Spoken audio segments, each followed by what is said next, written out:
Okay, so I'm trying a new way of filming videos and let's see if it works. Okay, so today we'll be making my Claire cookies, otherwise known as my vegan oat and dried fruit cookies. And they're vegan because I don't use any butter or any eggs. And essentially what I do to replace them is that I use a butter substitute and an egg substitute, obviously.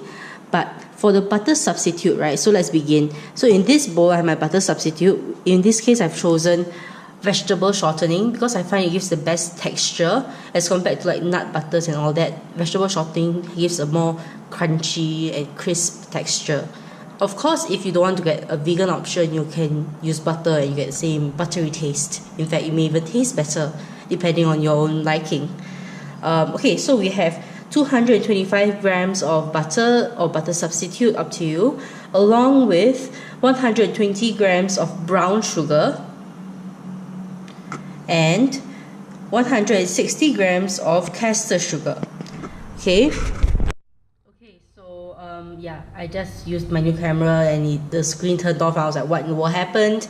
But yeah, anyways, in case you didn't realize, I am not a professional YouTuber in any manner. I'm just like sharing videos because people keep on asking me for them, and because it's the easiest way to record stuff without when I'm being very lazy. Anyways, so moving on, the basic butter sugar thingy to cream together is the first step, but we'll get to it later. Continue introducing the rest of the ingredients first. So in this bowl, I have 190 grams of flour along with 1 teaspoon of baking soda. So this part is the baking soda, that part is the flour. I like to use self-raising flour, but plain flour will do just as well. It's just that I like the slight lift, making it slightly more airy than if you use plain flour. And obviously we have oats, 240 grams of oats, just normal oats. And then we have this. So these are the additional toppings that make life fun and interesting. And I have 80 grams of chocolate chips and 100 grams of dried fruit. In this case, orange peel. You can use cranberries, cherries, whatever you prefer. So this is the basic ingredients for my cookies, but then we get to something interesting next. Okay, so the interesting thing we have here is that this is my egg substitute. As you can tell, it has a lot of ingredients. Okay, first things first, I must say this orange thing here, which is actually freshly ground orange zest, is not part of the recipe for the egg substitute. I put it here because it is my replacement for vanilla, and I find that mixing it into the egg substitute helps distribute it more evenly into the final dough. Okay, so the egg substitute recipe actually is 4 tablespoons of flour with 1 teaspoon of baking powder, 1 teaspoon of oil. You can use any oil, preferably flavorless. If you use sesame oil, that will be a very bad idea. It will taste strange, and that will be an understatement. Okay, and then 4 tablespoons of any sort of liquid you prefer. So for me, I just use whatever I have at home. I prefer using soy milk because it helps add the creaminess that is missing because of the lack of butter and the lack of cream or whatever dairy substance. So soy milk is great. This is chocolate soy milk because I finished drinking my normal soy milk, and I actually diluted it a bit with some orange infused water. So to make the egg substitute, by the way, this is a replacement for 2 small eggs, otherwise known as 1 large egg, because my house only buys small eggs. So anyways, I found this recipe for egg substitute online that helps to bind and to rise and just do what I need to do in this recipe online, after trolling through various vegan recipe blogs, and I cannot recall what is the website I got it from now, but thank you to whoever figured this out. So anyways, what you have to do is you put all your ingredients into a bowl together, and you're gonna have to work fast. So I will do this later once we get the creaming done with. Okay? Okay, so step 1 of this whole process, and the reason why I'm very trying out this new method is because this allows me to put my camera at one side, and since I can't do that to my phone, this is great, and use 2 hands to do it. So anyways, the first part of most baking recipes is to cream your butter and sugar together, and I like to use a wooden spoon to do this. You could use an electric mixer, but I'm lazy to wash the thing, so wooden spoon. And a spatula is too soft, so yes, the hard wooden spoon is always good. And the thing about using vegetable shortening is that because it's not dairy based, you can't really tell when it's creamed. It does not become cream. So what I usually do is I just hit it until it becomes a cream-like texture. Because normally when you cream butter and sugar, you look for the color. But in this case, vegetable shortening is already very, very pale. So you don't really get to see the pale color turn up. And it actually looks very appetizing once it's done. But it'll take a while. So just join me with this. And also I put a cloth below to prevent my bowl from moving around too much. And yeah, just a little... Okay. Yeah, my camera nearly dropped because I hit my wretched, not wretched really, my impromptu camera stand, which is actually a tissue box. Yes, you can tell I do not have a lot of camera equipment because I normally take a phone and shoot. That is about it. But anyways, so moving on.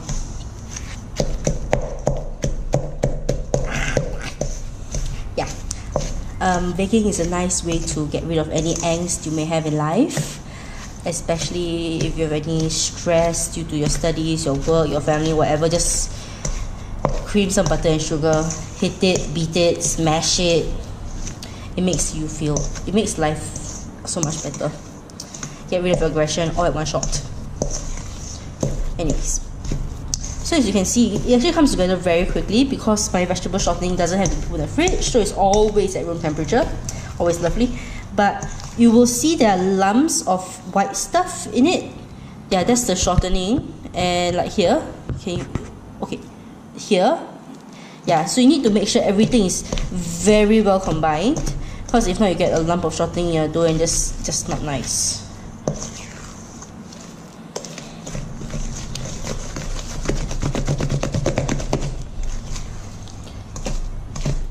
Anyway, so yeah, I've tried using spatulas to do this, and let's just say no, it took too much effort. Traditional wooden spoon.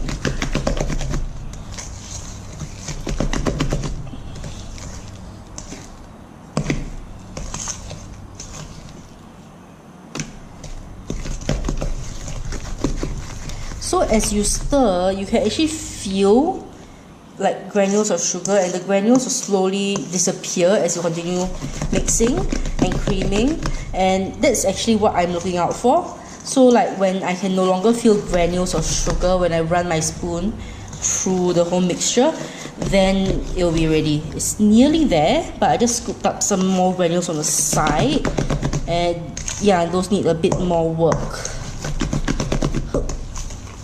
Okay. There we go. Okay, so now let's put our little bowl of creamed butter and sugar aside, or in this case shortening and sugar aside, and grab our egg substitute ingredients. Put my spatula aside as well. Okay, so we have to work quickly because, well, yes, it contains baking powder and that baking soda powder. It contains something that reacts with liquid, and yeah, work quickly. That's why we have to cream the butter first. So first things first, I put in the oil because it doesn't react with oil, which is always good. And I like to use a spatula to do this because it helps make scraping so much faster, and that's very important. So next step, take out the spoons, and yes, my spoons are heart shaped. And I really like them. They were a wedding favor from some random person or relative or friend of my mother's who we attended the wedding banquet of. Anyways, so add in your liquid, scrape all of it in because it's measured. Okay, and then magic time. Let's mix. So as you mix, you'll start looking very strange. Almost like pancake batter. But just keep mixing. Just keep doing it. You want it to become almost sludge-like consistency. Slime? Sludge, not sludge. Not sludge. Slime. That's a new in word, yeah. Slime-like consistency, but lumpy. The lumpy part is because of the reaction of the rising agent. So you see it's already risen, and we want to keep that rising agent in so much as possible, and just scrape all of this into your creamed butter and sugar mixture, or shortening and sugar mixture, or nut butter and whatever you want to call it. So you see it actually expands after you mix it. So yeah, you want that expansion in your stuff. So mix, scrape and mix. Yeah. But don't worry too much and don't stress out too much if like you take very long like I do, because that's what we use self-rising flour for. Just in case, like, you know, you miss out on the golden period of rising, and yeah, just hedge your bets. Okay, I like hedging my bets. It's called kiasuism, and it's a national pastime in my country. By the way, I'm from Singapore, in case no one knows. But yeah, I think most of the people who watch my channel know this, and yeah, and know me as well in person. So always good.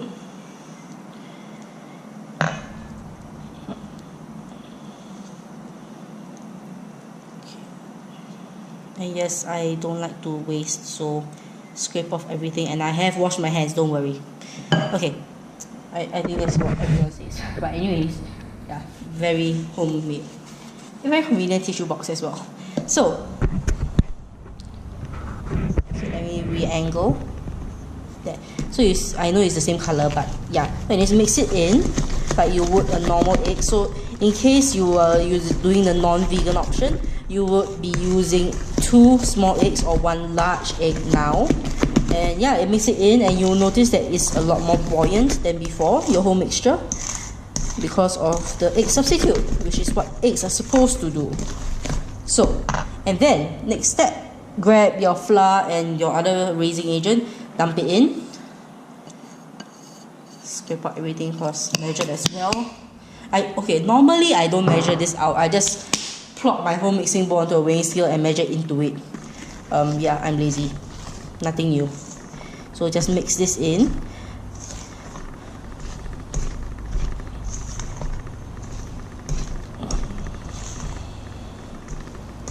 And try not to get flour everywhere, because I'm wearing black, and let's just not make the black look like white. That's our goal, okay? And it's looking more and more like a dough. It's still very sticky. Now, you may think that this looks very soft now, or you may think this is the perfect texture for cookies now, but we ain't done. Not even close, dudes and friends and whatever. Anyways, we aren't even close, yes. So now that we've added the flour and the other raising agent, so there's baking powder, baking and baking soda in this thing, along with elbow grease. Oh, this is when it gets a bit painful on your hands to mix, because you get things harder and harder. And try just to scrape the sides of the bowl as well as you do this, just to make sure that you get everything incorporated. Yeah.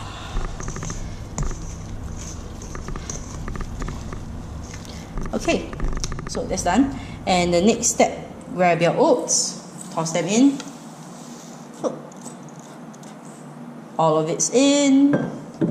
Next step, grab your dried fruit and chocolate chips, toss them in. Of course, okay, if you want a more chocolatey cookie, use more chocolate chips. If you want more fruits, use more dried fruits. You can use a variety of dried fruits if you want to. Anyways, in the end, these add-ins just weigh 120 grams, 180 grams. And in this case, I used 100 grams of dried fruit and 80 grams of chocolate chocolate chips. But you're welcome to use whatever ratio you prefer. As mentioned, very customizable. Whatever you like, just do it. Not sponsored by Nike, but yeah, just do it. Seriously, why in the world did they copyright that those three words? It's like the most YOLO thing ever, but yeah. Okay, so looking at this, you would think this is never going to be incorporated, but trust me, keep mixing, it will get there. When you first start out, as you stir and stir, you will just keep stirring up more and more oats at the bottom, because remember to scoop below and come up, and you will notice there's stuff that hasn't been mixed at the bottom. But just keep mixing. Trust in it. Trust in your arm power. And occasionally scrape off your spoon so that you don't get dough stuck to the side. Dough that could otherwise be incorporated stuck onto your spoon where it should not be. And this is why I use multiple spatulas. Not because I have a spatula addiction, although I do have 11 spatulas, but it's okay. And I use 4 of them. Okay, 3 of them I didn't ask for. People bought them for me, and I don't like them, but I can't throw them away because that'll be a waste.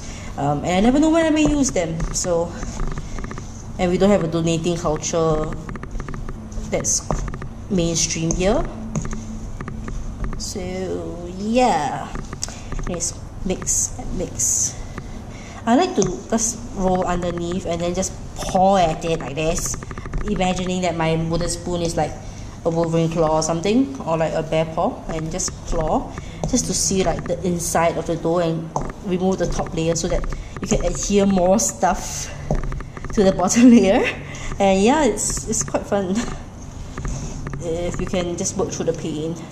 This is really the only pain and exercise I usually do, so yeah. Okay, so it's coming together quite well.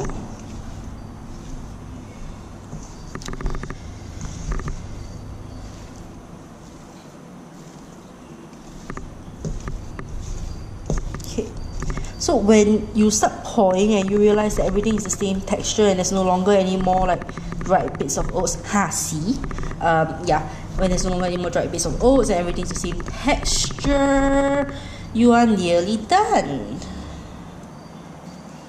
And I'm not there yet, because look at my spoon and look at the amount of dough that is not covered in oats, and look at the oats that's still flying around on this side of the dough pate.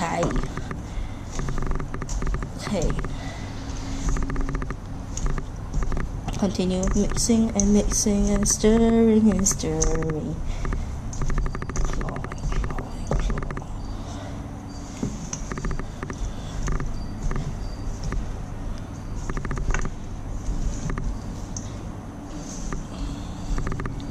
But if you're hoping for any YouTube magic and like, wow, poof, everything is done, no, this ain't gonna work.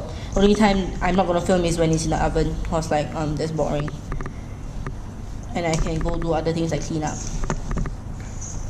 Okay, there we go. So, okay, so now this is the completed dough. You look closely, it's well combined, everything's the same texture. And now I'll just clean the decks a bit. Yeah, that's my tissue box stand that nearly fell just now. And we'll be back to scoop out dough balls. Okay, so welcome back. This is our batter. I switched to a spatula, and okay, I'm going to portion out using my mini ice cream scoop. I bought this after a lot of difficulty and running off to kitchen supply stores. But anyways, you can use tablespoon measures if you don't have one of these mini ice cream scoops. So what you do is you grab your scoop, your spoon, whatever you call it, stick it into your dough, scoop out, and then we move over to this thing, my baking sheet. I bought this from IKEA, and IKEA, whatever you call it, IKEA lah, IKEA. And yeah, just apportion it. The cookies don't really spread a lot, but better safe than sorry, yeah. Yeah. So I like to do a grid of 4, 3, 4, whatever you call it. So to make it easier to apportion the 4s, I like to do the 2 corner ones first. And yeah, so let's just do that.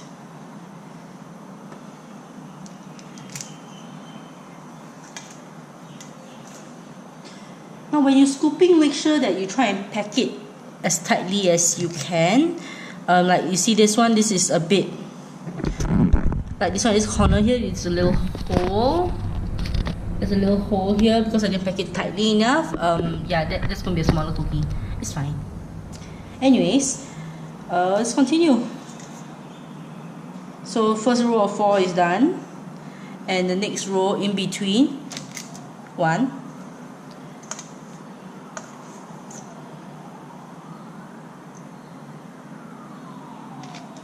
2.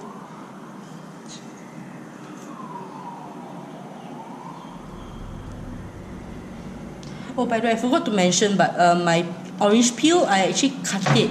It comes in strips, and I cut it into tiny bite-sized pieces using a pair of scissors. Because I wanted it to be the same size as the chocolate chips. That will help make the texture a bit nicer instead of like a whole chunk of orange peel that honestly doesn't really taste that good when you eat a whole chunk of it. Of course, if you have time, feel free to make your own orange peel. It takes forever. 2.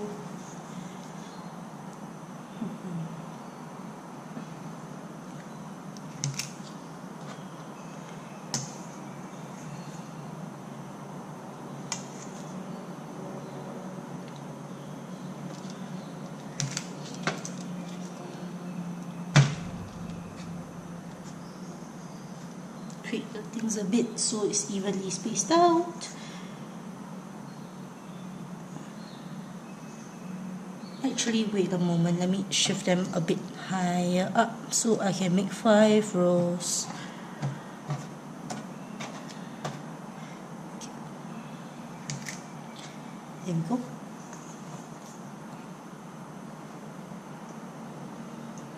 By the way, in case you haven't realized, I am not going to bake them as a ball. That would be a bad idea. It'll take forever to bake.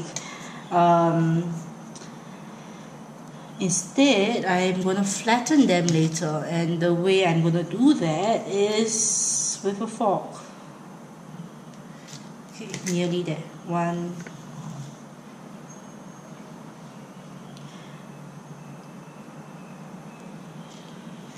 2, pick up the scrap.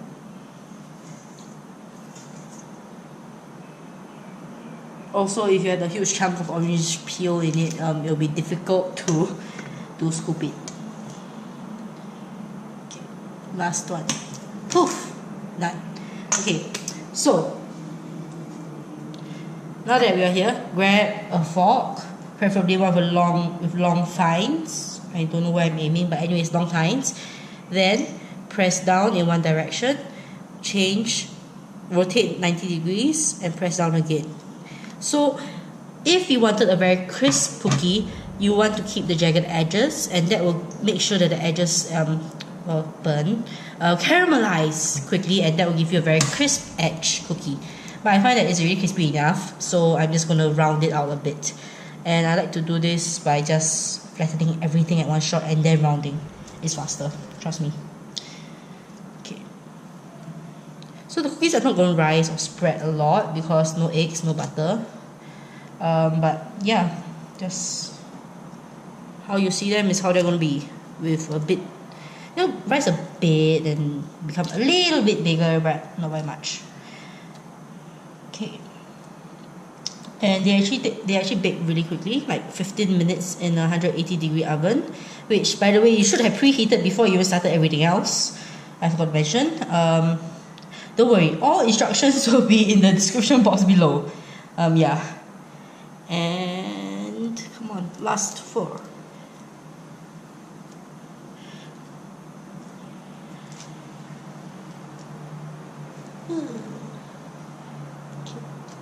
There we go, done. And then, like I did to the previous ones, I round out the edges a bit so it's not, really scraggly bits that will caramelize faster than the rest of the cookie. And this helps me fix the shape as well, so it becomes extra round, because round cookies.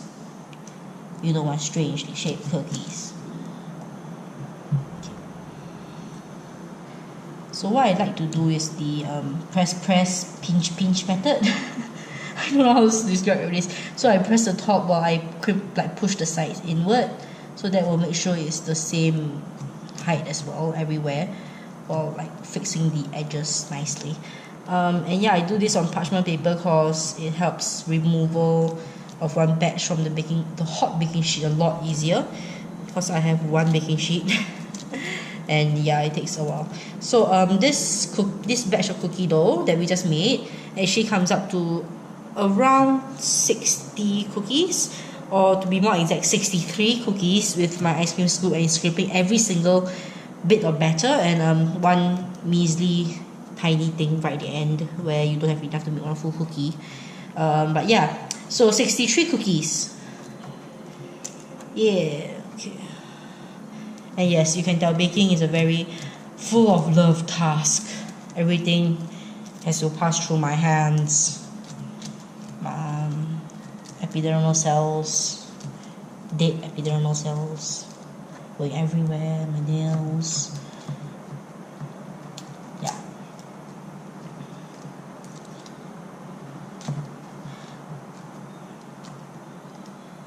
Okay. As mentioned, if you want it to be crispier, just don't do this step, because like then you get all these ridges and stuff, and like that part will burn faster, so you get very crispy parts. So yeah, up to you.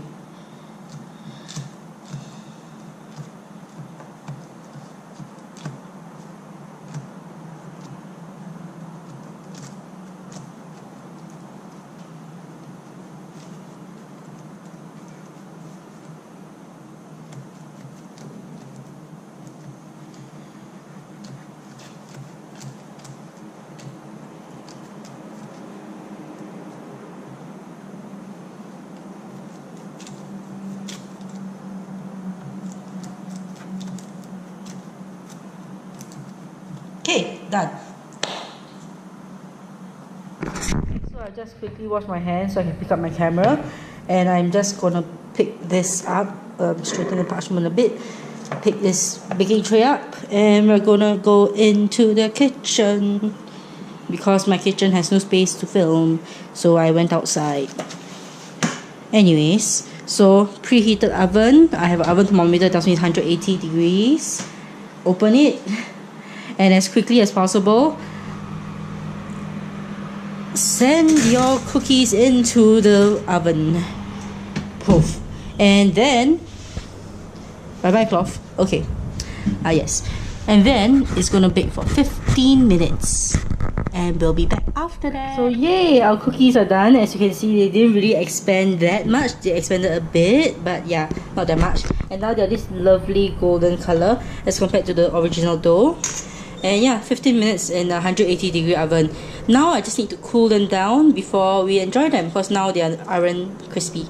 They are hot, very hot. Ow. Yeah, so I'll see you when they're cool. Okay, so my cookies are all done, and I've made some tea. Loose leaf, that's why there's a chopstick sticking up there, and a sieve. And so I ended up with 60 cookies today, because I think I managed to pack them all very nicely. So exactly 60 cookies, and I like to cool them in this little array, like just in circles with like a hole down the middle to vent, and then like transferring into a metal bowl after that, and there's like water in this plate after, because my house is infested with ants. Excuse me. Anyways, so I just wanted to talk about like another reason why I shape my cookies in this manner with an ice cream scoop is because the weather that I'm in now, my kitchen is at an average of 30 degrees every day. It's very humid, very hot, and I have very hot palms as well. So the way I shape my cookies is to try to avoid touching it as much as possible. So what happens is that through using the ice cream scoop, you already have a ball-like shape. I mean, a lot of people roll their cookies and then press them down, but like if I do that, the chocolate's all gonna melt everywhere, and like the fat is gonna melt everywhere as well, and it's just not good. The texture needs to be maintained, and so that's why I try and avoid touching it with my palms. So I shape it with my fingers, the fingertips, which is like the coolest part of the hand. And yeah, so another thing to avoid doing is that when you take it out of the oven after the 15 minutes, you have to cool them, but you need to make sure that when they are hot, and they are very hot, they don't get bent. So cool them on a flat surface. That's why I like this array, which makes everything flat on a flat plate. So because if they are cooled in a shape that is bent, so like if they are on like the edge of this plate, which is slightly inclined, then they will be bent. And if they are bent, then the cookie is gonna break. And yeah, that's not fun at all. So yeah, and like the reason why these cookies are called Claire cookies, right? are actually because they're inspired and actually created for my friend Claire. So shout out to you, Claire Bay.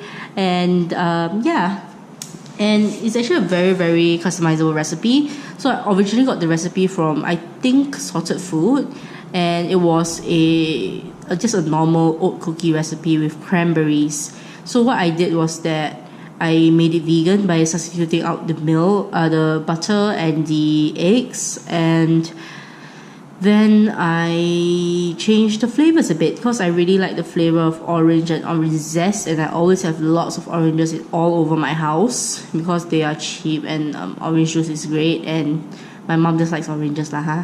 Okay, so anyways, yeah, so always have a lot of oranges. I zest them, keep the zest in the fridge, in the freezer, and then the orange we eat, yeah, or juice, whatever. Anyways, so instead of cranberries, I put in orange peel, which, as mentioned, I cut into tiny pieces, and then I changed the vanilla to orange zest to amp up the orange flavor. And to make it slightly more chocolatey, this time I used chocolate soya milk also because that's the only soya milk I have left. But if you wanted a stronger orange flavor, you could always use orange juice in your egg substitute, or like orange concentrate instead of orange zest if you want it even stronger. But I like the natural flavor orange zest. It gives an almost subtle spicy feel. Like, people have tried it, they ask me like, oh, do you put in cinnamon, do you put in nutmeg, do you put in cloves, like what spice do you add in? And I just tell them nothing. There's literally no spice, no vanilla in this whole recipe. And yeah, so I actually made this batch because I bring it for some friends, and my mom wants to bring it to her colleagues. That's why I'm not tasting any, but they're really crisp and very, very interestingly textured. So I hope y'all can try it out and just let me know whether you like it. Okay, so bye bye and go have some nice tea.